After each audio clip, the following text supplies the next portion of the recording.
સહકારી બેંકોમાં ડિરેક્ટરો માટેના નિયમના પાલનમાં ભેદભાવનો આરોપ। રાજ્યસભામાં પ્રશ્નોત્તરીમાં લેખિત જવાબના દાવા સાથે શક્તિસિંહનો આરોપ। 161 સહકારી બેંકના 1045 ડિરેક્ટર 8 વર્ષથી વધુના સમયથી હોદ્દા પર છે। આ નિવેદન તેમણે આપ્યું। પ્રશ્નોત્તરીમાં સરકારનો જવાબ, બેન્કિંગ રેગ્યુલેશન એક્ટમાં કરાયો છે સુધારો। ડિરેક્ટરોનો મહત્તમ કાર્યકાળ 8થી વધારીને 10 વર્ષ કરાયો છે। 1 ઓગસ્ટ 2025થી નવો સુધારો લાગુ છે।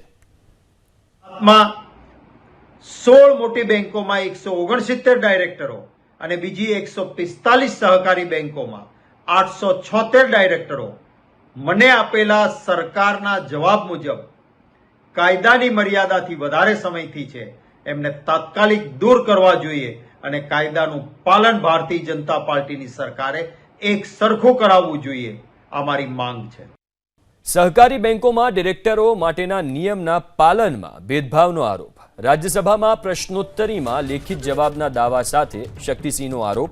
161 સહકારી બેંકના 1045 ડિરેક્ટર 8 વર્ષથી વધુના સમયથી હોદ્દા પર છે। આ નિવેદન તેમણે આપ્યું।